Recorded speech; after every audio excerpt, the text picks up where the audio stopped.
How's it going, everybody? Welcome back to the Nerdy Basement. You guys know me as Eddie, guy from the comics in the basement side of things, and welcome back. I am excited to do this episode. Sorry that I haven't done that much comic book content in a while, from videos in general and talking about some of my favorite stuff. But obviously, hopefully with the new year coming in, by the time you're watching this, you'll get a sense of what I've been reading and some of my favorite stuff that came out to this year.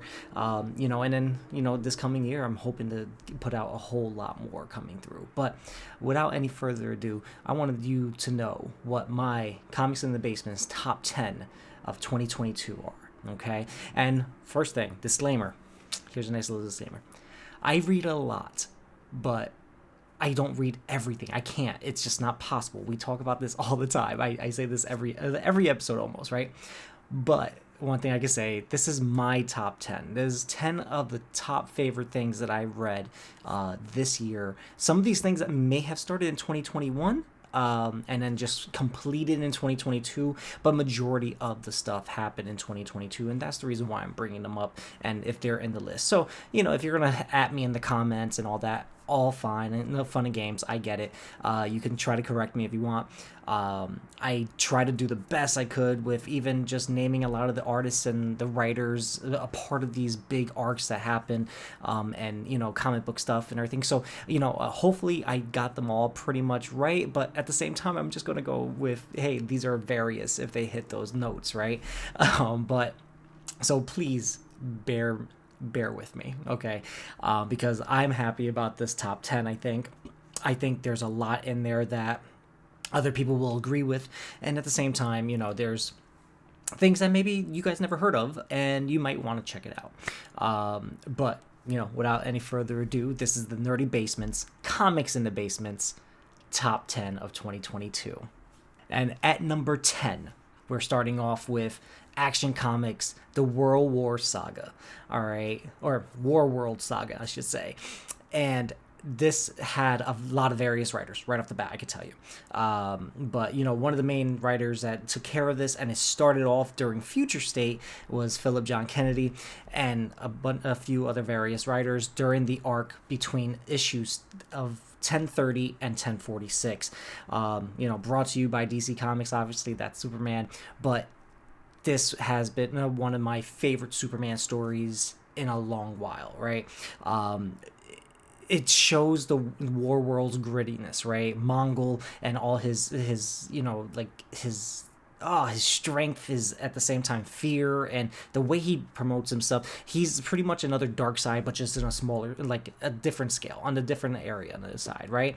But at the same time, he does things differently. His is about, commanding fear and respect and trying to make sure that people know it. And again, he made a freaking Coliseum, and this world has been, it's a living, like, Death Star. It's insane. So going back to War World, seeing a different type of Superman, because if you guys don't remember, he's losing his powers slightly. He's not the same Superman that we know and love and everything. He's able to handle a lot of stuff, but he's not exactly up to par anymore. And he had to make his own team, between Manchester Black, Steel, well, not Steel, like one of Steel's, the daughter of Steel, and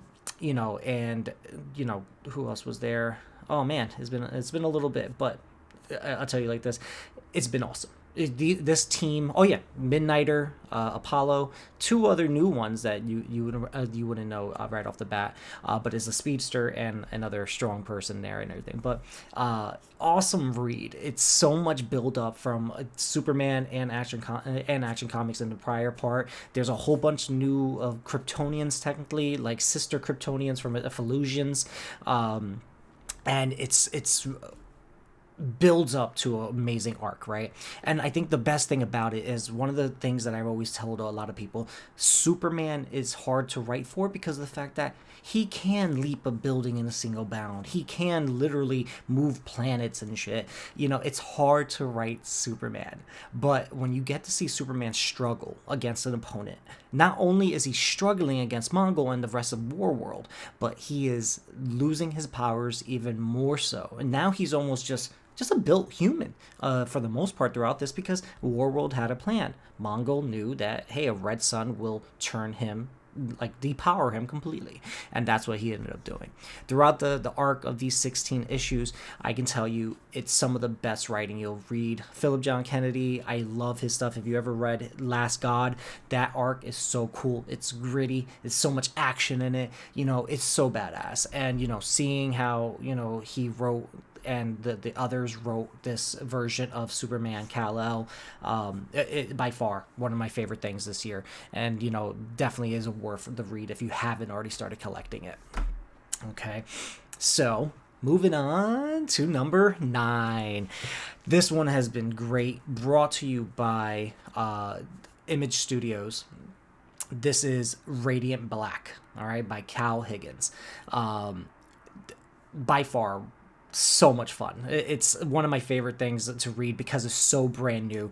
The world that he's building is so incredible. And again, you guys probably know this. He started this back in 2021 as well, and it's still ongoing. It's 20 issues in right now, and it's some of the awesome, some awesome writing. One, the story feels so personal, and the power set is cool. It's a mixture of Power Rangers with just like it just going into the boys type of situation, because now they're still human. Most of these people are getting powers just now, and how would they act? How would they respond to it? This guy, the main character in here, he actually read comic books as a kid. He also, writes. He's a writer, and he knows what a hero is supposed to be, and so they're trying to get to that point, and the world building is going on right now is so awesome. There's stuff from Radiant Red, there's Rogue Sun, Radiant Pink just came out, there's going to be Radiant Yellow, I'm pretty sure, pretty soon. And it's such a fun read. I think it's one of my favorite things from Kyle Higgins, since he wrote some of the Mighty Morphin Power Rangers, the Necessary Evil, Shattered Grid arc with Ryan Parrott, and that was one of the reasons why I became such a big fan with his and everything. And he has a lot of great things, but right now Kyle Higgins is killing it with Radiant Black this year, and I'm so excited to read even more to it. And moving on to number 8. So number 8 is definitely a loaded one, from DC Comics, Joshua Williamson and artist Danielle Semper. This 7-issue run is called Dark Crisis, and I know it's another big event from DC Comics, but this event I think technically gave us a little bit more. All right, and no spoilers, but obviously you probably know of it. He killed off the Justice League issue 1 right off the bat, and it was so awesome. It was epic. It was such a cool ass fight scene, and not to even mention that bringing Pariah as the main villain here, awesome. But he's not just the main villain, but he is one of the big bads, right?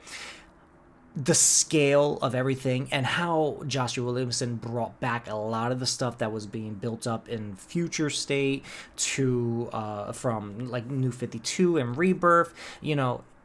I think he handled everything well, and obviously being a Nightwing fan and all that kind of stuff, and like to see new characters take up the reins for a lot of our main leaguers and all that kind of stuff. I thought he did extremely well doing this, and these 7 issues were so much awesome writing.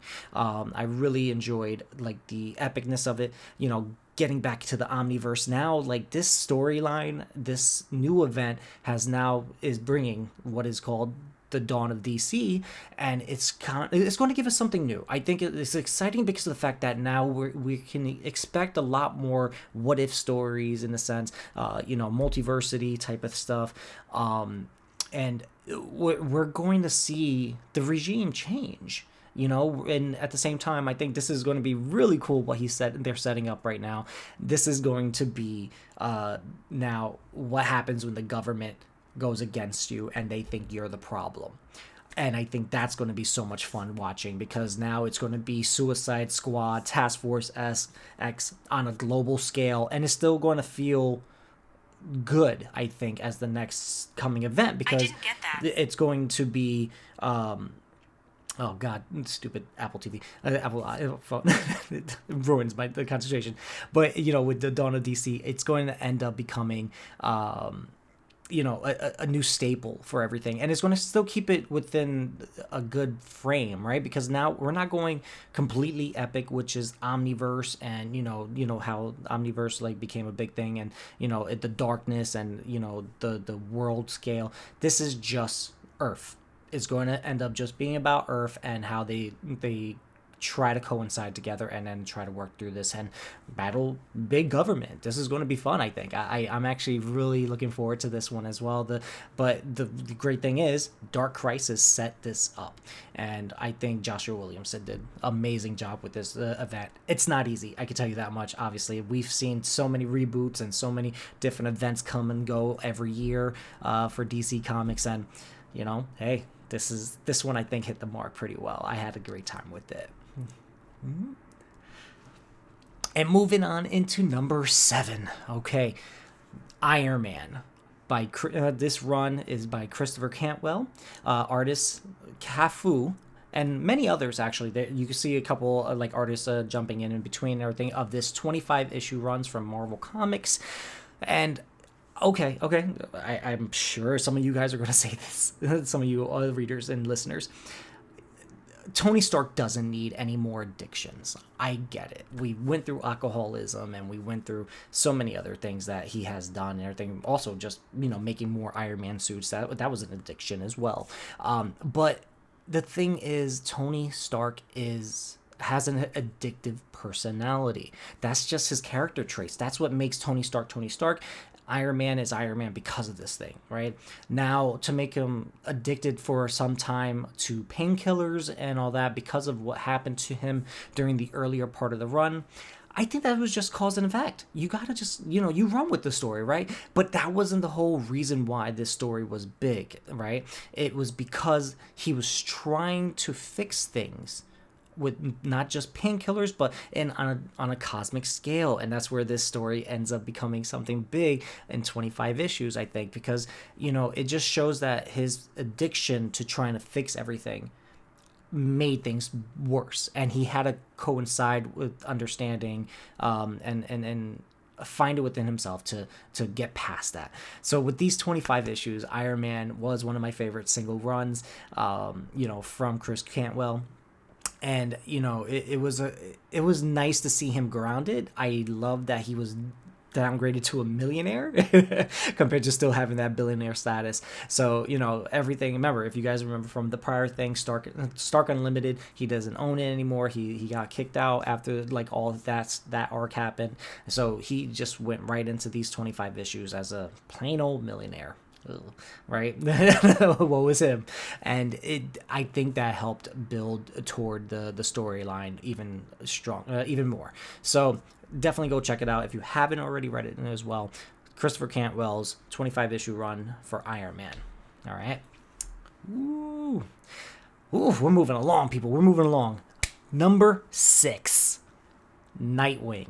All right, and this is Nightwing, written by Tom Taylor and artist Bruno Redondo, and a few others coming in between the issues between 78 and 100 when he took on the mantle of this epic character of the DC universe. These 22 issues and ongoing, I can tell you there, from DC Comics has been so amazing. Oh my God. Tom Taylor, thank you. You have gave us a Nightwing to be proud of, a Dick Grayson written so well. Some of my favorite things, gave us a 3-legged pit bull named Bitewing. Thank you. It's some of the highlights of this arc that he has, and giving us a series where Dick Grayson is coming to terms after Alfred's death, untimely death during the City of Bane arc, and him just going back to finding his own. He's not living in Batman's shadow, obviously, but he's doing things differently. This is Nightwing, this is Dick Grayson. He doesn't do things the way that we assume he does, but that's part of his character, and he's so much better for it. Everything from Titans to just running the Titans Academy, and just being the first of the Bat family to come in, besides Alfred, of course. I think that Tom Taylor has written him so well. And of course, some of these spreads happening at like these like actual non-stop like scenes that you get to see like from Bruno, it's incredible. Starting from one edge of the actual spread, working its way down, so much action. This story just, they flow it so beautifully. Oh my god, hands down one of the best things out in DC Comics for 2022. And I want to say he has another 10 more issues, give or take. I know he's getting up to 102, 101, 102. And right now we're at issue 99 going on. Actually 100 is coming out probably by beginning of this year coming up. So some of the best stuff coming out, guys. It's like, I loved this Nightwing. And of course, no spoilers, but of course you probably know, him and Barbara got back together. I love this. Their scenes are so good.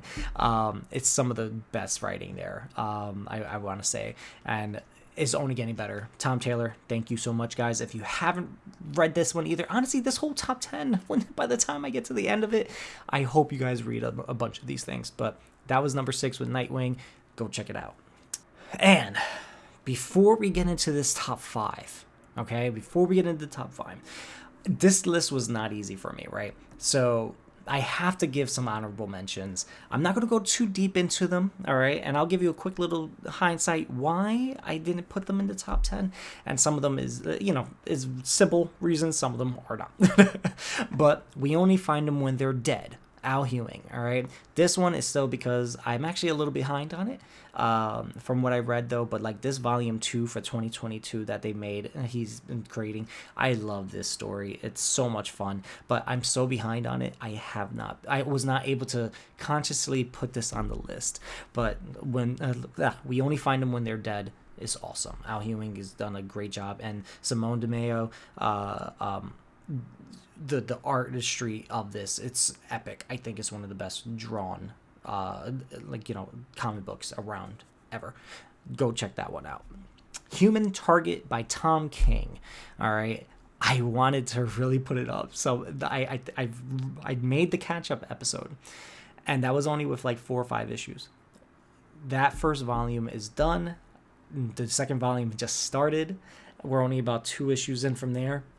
It's because of the fact that it's not done. I did not want to put it on this list yet because I want to see if the momentum goes on. And I think it will, because honestly, this is some of the Tom King's best writing. I freaking loved it. I didn't think he was going to be able to top Mr. Miracle or even Adam Strange and Strange Adventures, but he's doing it. Human Target is phenomenal, but it's on the honorable mention list. Public Domain by Chip Zdarsky as well.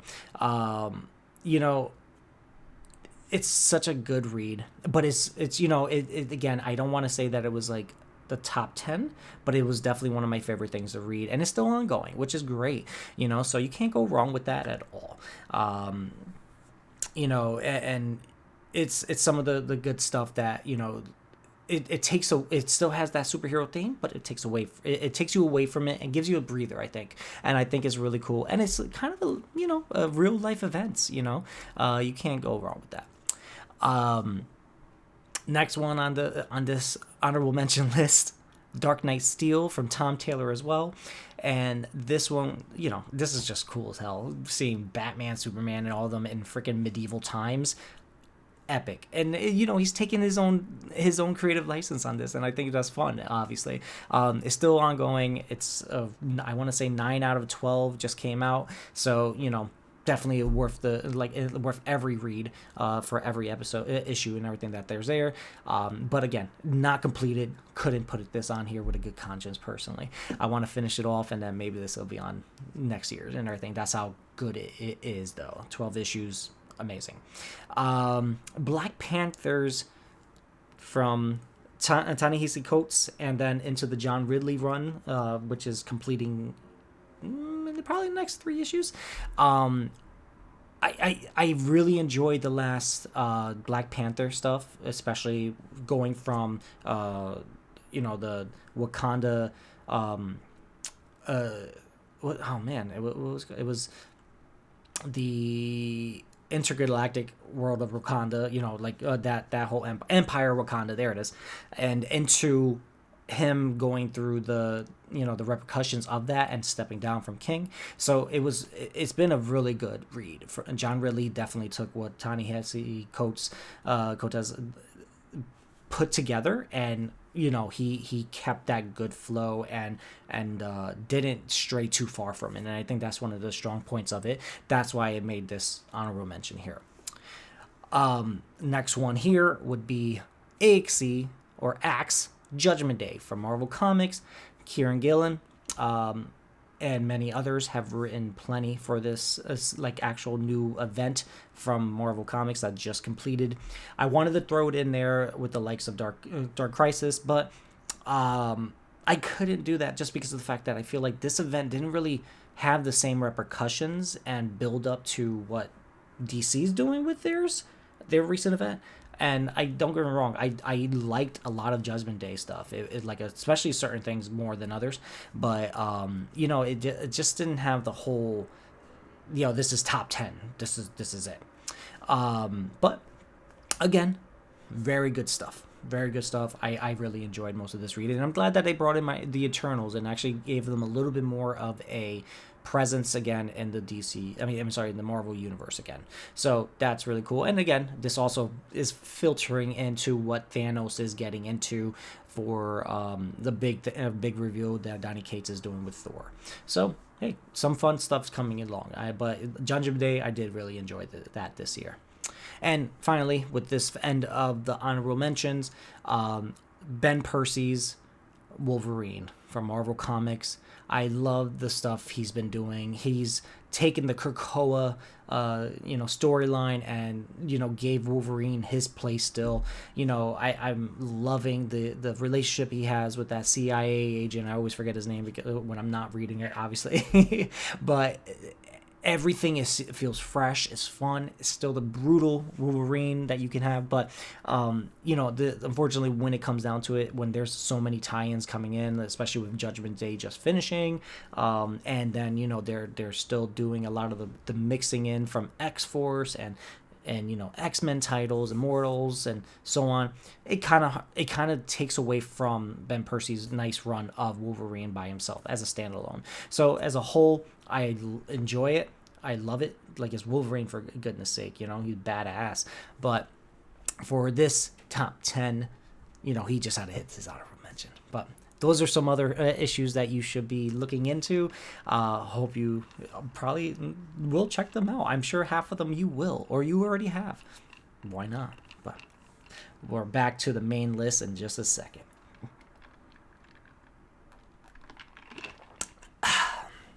Ready to go. Now, top 5. Let's go. We're doing this. Let's start off with number 5. Supergirl, Woman of Tomorrow by writer Tom King, artist Biliquis Evely. Sorry if I destroyed your last name. Forgive me.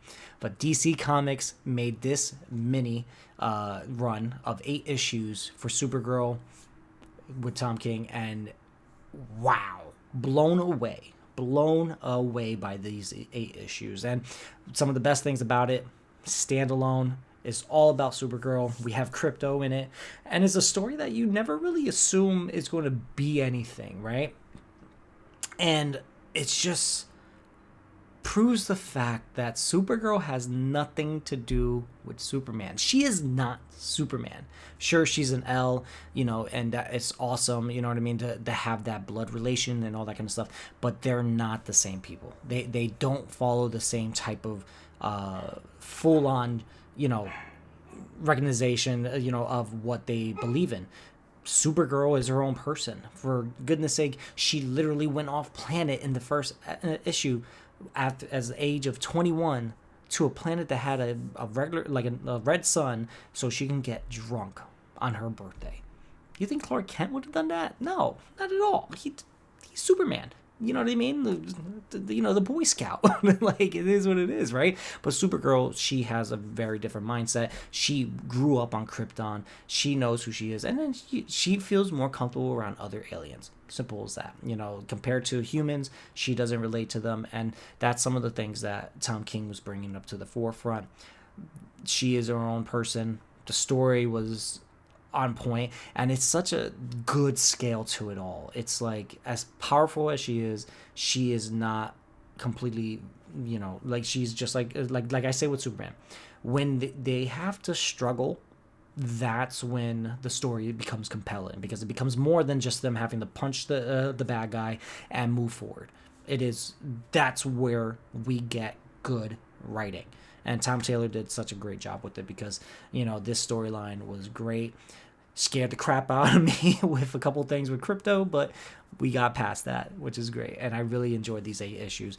Very easy read. Like I said, 8 issues. The problem was just waiting for all the issues to come out. So, fun, great read. That's why it's in my top 5 right here. Now, moving into number 4. This event was actually really awesome for Marvel Comics, all right? And it's kind of a swarm of about 36 issues altogether. And it was from our writer, Chip Zdarsky, as well. And this was Daredevil, and inclusion, Daredevil's Devil's Reign, right? I thought this event was so well done. Oh my God. First off, Chip's whole Daredevil run, it has been phenomenal. I've been loving every moment of it, and obviously it's still ongoing. But this part of the arc and everything that I started back in 2021 into just finished around April of 2022. I thought this was so good. We're dealing with a Matt Murdock that has not felt like he can be Matt Murdock, and he's going to he went to jail because of he killed somebody. Unfortunately, it was an accident, but it happened. He went to jail. He had to deal with those type of repercussions. He's dealing with Kingpin being mayor still. His brother takes over his life for him just to keep him under, keep that stuff under wraps, so that he's Daredevil. And Elektra comes in as well as the new Daredevil to hold down the fort for him. And I thought it was so cool. It's so amazing, and honestly it made me love Kingpin even more, which is crazy. And the crazy to say that I love Kingpin, it's crazy, because we're seeing Kingpin evolve as well as much of a character as Daredevil is, and Matt Murdock as a whole. And I thought things were being done so well. And again, I love the events that are kind of small in scale, and this was just New York. This had all the heroes of New York battling it out with a bunch of thunderbolts and mind controlled people from the Purple Man, because things got out of hand with Wilson Fisk and everything. Of course it was when someone wants that much power, it happens. And I think things were just done so well, and I really love this run. Daredevil with Chip and everything, I think that he's found a great formula. And again, still ongoing, guys. So definitely go check it out. And that's a great pickup point. Start from his Daredevil, go get into Devil's Reign, and then you can get into the current stuff, because this is how we get where we're going, right? And it's so much fun. And again, he gave us some good ceiling moments from plot points from previous arcs and all that. So I think he did a great job, and that's why it's in my top 5. All right. Next one is something you're never going to really expect from DC Comics as well. This 16 issues, I guess maxi run by writer Ram V, artist Mike Perkins. This is Swamp Thing. I loved this one. Oh my God. So if you guys don't remember, back in the Justice League Dark run, where Wonder Woman is there and everything, and then we have the Upside Down Man, Swamp Thing had to sacrifice himself, and that was Alec Holland. So he ended up in a whole different world doing, saving the world there and everything, keeping the dark magic at bay, right? So Ram V comes in and brings us a brand new Swamp Thing, all right? And I think I loved it. It's so well done. This new Swamp Thing, name Levi Levi Nevi, I believe. Yes. Oh my God, why did I forget who? Oh man, yes, it's Levi though. I can remember. I know it was Levi. Bringing back the Swamp Thing as not as a person that is actually still living his life, not being the consciousness of a person that was just recently killed in the swamp type of thing. I thought that was great change of pace. Now he's dealing with the morality of being alive and also being a part of the green, and seeing him have to figure that symbiosis, I could say, I'm plant stuff there for you. Sorry, dad joke. That symbiosis there of being a part of the green and also still living his life. I thought it was so well done. It's such a beautiful story. Introducing a new parliament of for what humans are, which it's gears, it's this and that. It's so cool. And again, bringing it back to something a little bit more grounded, a culture, out in India and all that kind of stuff, that they believe in the preservation of their land as well, and having to deal with that, and being part of that culture and everything. It's so cool. I never would have thought of something like that. And it's drawn so cool. Like Mike Perkins really brings in a lot of darks and like lights. It meshes so cool. This Swamp Thing run revitalized the character, in my opinion, and I think this one is going to really build off into the rest of the DCU in general, like, so well. Love this run. 16 issues, probably 19 to 20 if you count a lot of tie-ins and future state stuff, but besides that, definitely is a must read. So well done. It's a little wordy, I'll tell you that, but it's so symbolic that you can't help but enjoy this whole thing. It's so good. Ram V killing it, man. I loved it. But that was a Swamp Thing at my number 3. And for number 2, this one is a twofer. Ryan Parrott and Boom Comics did an amazing job with these 44 issues, actually, because each run had 22 issues each. And you probably guessed it already. This is Mighty Morphin Power Rangers. All right, so it's Mighty Morphin and there's Power Rangers. 2 separate titles mixed in together, just on 2 different points of view, right? Ryan Parrott did some awesome shit here. I became a brand new fan with his help, like him helping Kyle Higgins with the Shattered Grid arc and all that, because he's pretty much the super fan of what Power Rangers is, and him taking the reins on this part of the arc was awesome. He gave us brand new Rangers and the Omega Rangers. He gave us a brand new Green Ranger on top of Tommy Oliver and all that. And he built to the mythos of what the Power Rangers are.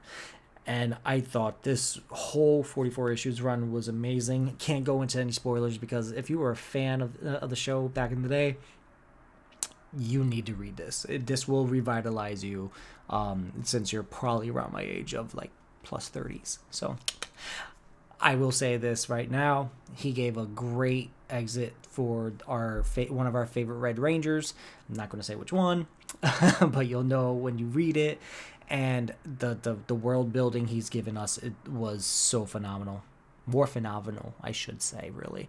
And I thought it was so much fun. It's like those issues. And again, seeing a whole new world, like, started off on a different universe with Omega Rangers and getting us built up from that storyline to then going back to Earth and the Mighty Morphin Power Rangers and all that. And it was so fun. It was some of the best writing I got to read. And again, this is like, it builds up on the mythos of what Power Rangers could have been and can still be. So it's like, it's not our, Saturday morning like TV lineup and everything type of show, but it's something bigger now. And I think right now, Brian Parrott just is building up on the mythos here. So thank you there. And those are my number 2. And, all right, I need one more here.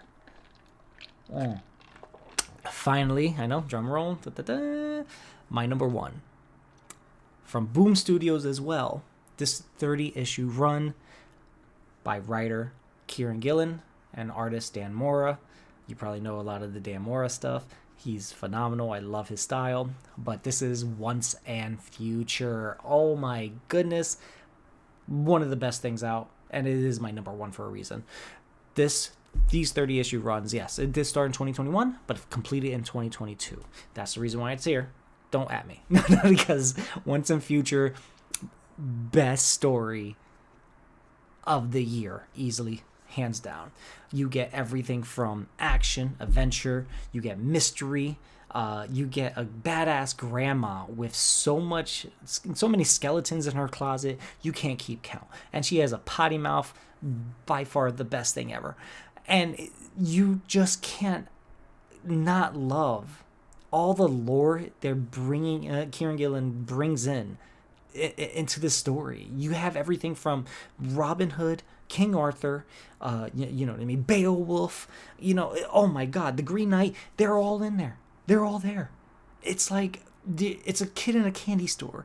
And the way that he melded this story into everything and these other stories and built something from it, oh, I do not want to see it go. I know his afterthought was that this was a great run. And funny enough, this was not supposed to hit 30 issues. This was only supposed to be around like 10 to 15 originally. And it became a bigger phenomenon. It needed more story, and he was able to deliver. And I think that was one of the best things about it.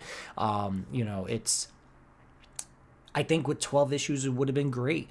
But then it became 30 issues, and I was more than elated to read every single issue put out.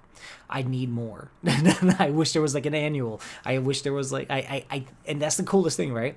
This world can come back to us in so many forms. It could be prequels about the grandmother. It could be future stuff happening, Once and Future, of course. And it could build up. There's still so much mythology out there. There's so much lore that can be used in this storyline.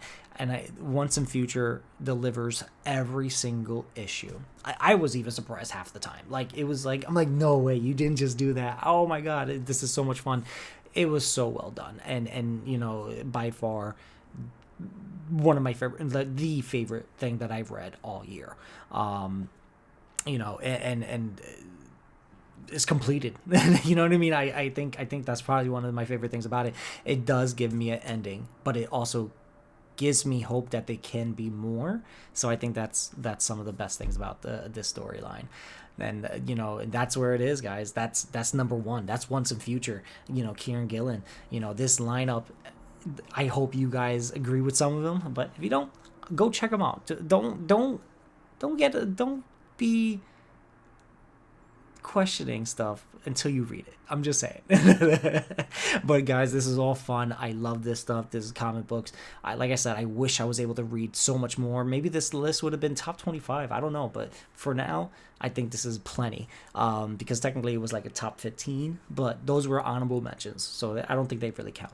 So guys, I hope you enjoyed this list. Come back to us the coming new year. We have a lot of things planned. We're really excited what we're doing in the Nerdy Basement. Don't forget to like, subscribe. Obviously, we need all that kind of stuff because we need to know that you guys are paying attention. And we want to bring you a whole bunch more content. Definitely Comics in the Basement is coming back up with a lot of more catch-up issues that dive a little bit deeper into a lot of the comic book stuff that we're reading right now. Probably hit a lot of these notes here that I've read in this top 10. So keep a lookout. I'm excited for everything. And again, whenever you're watching this, hope you had a Merry Christmas or Happy Holidays in general. Happy New Year, because that's definitely happening. A lot of people do that here. Welcoming into the 2023. I'm Eddie, Nerdy Basement, and signing off. Take care. Peace.